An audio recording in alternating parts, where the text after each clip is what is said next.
2টি ডিম দিয়ে ঘরে থাকা সবজি দিয়ে বানিয়ে ফেললাম ঘরোয়াভাবে ফ্রাইড রাইস। যে কোনো মাংসের সাথে এই ফ্রাইড রাইস সার্ভ করা যাবে। তো ভিউয়ার্স, আসসালামু আলাইকুম, welcome to my YouTube channel. তো এখানে আমি একটি পাতিলে তেল দিয়ে দিয়েছি, তারপর এখানে পেঁয়াজ কুচি দিয়ে হালকা বাদামি রঙের ভেজে নিব। তারপর এর মধ্যে আমি 2টি ডিম দিয়ে নিয়েছি। এই 2টি ডিমকে আমি ঝরঝরা করে ভেজে নিব। এইভাবে ঝরঝরা করে ভেজে নিয়ে আমি তুলে রাখবো আলাদা করে। আমি এখানে কোনো লবণ দেইনি বা হলুদ গুঁড়ো দেইনি। তারপর একই পাত্রে আমি তেল দিয়ে দিব পেঁয়াজ কুচি এবং মরিচ কুচি দিয়ে আবারও এটাকে ভাজতে থাকবো যতক্ষণ না পর্যন্ত হালকা একটু বাদামি কালার হয়ে আসছে। তারপর আমি এর মধ্যে দিয়ে দিব বরবটি কুচি,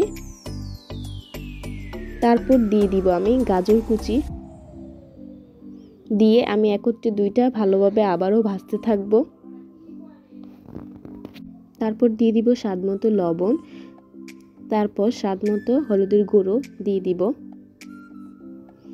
দিয়ে আবারও একত্রে মিশিয়ে নিব।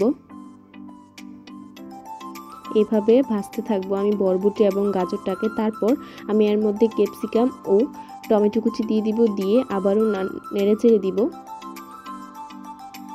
এইভাবে অনেকক্ষণ ভাজার পর আমি তার মধ্যে সামান্য পরিমাণ মরিচের গুঁড়ো দিয়ে দিয়েছি।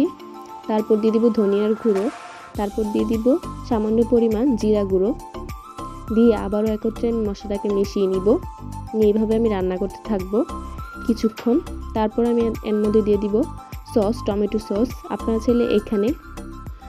চাইলে এখানে সয়া সসও দিতে পারেন। আমি তারপর দিয়ে দিয়েছি যে আমি যে ডিমটা ভেজে রেখেছিলাম, দিয়ে আবারও একসাথে মিশিয়ে নিয়েছি। এভাবে একসাথে মিশিয়ে কিছুক্ষণ রান্না করব। তারপর আমি এর মধ্যে পোলাওর চাল দিয়ে দিয়েছি সিদ্ধ করা। আপনারা চাইলে এখানে ঘরে থাকা ভাত দিয়ে, ভাতের চাল দিয়েও করতে পারেন। তারপর একসাথে আমি সবগুলো মিশিয়ে নিয়েছি। তারপর কিছুক্ষণ আমি দমে রাখবো। সবশেষে আমি ধনিয়া পাতা কুচি দিয়ে একসাথে আবারও মিশিয়ে নিব।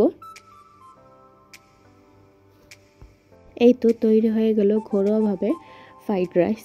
তো ভিউয়ার্স, যদি আমার রেসিপিটি ভালো লেগে থাকে তাহলে ভিডিওতে একটি লাইক করে চ্যানেলটিকে সাবস্ক্রাইব করে দিবেন। আল্লাহ হাফেজ।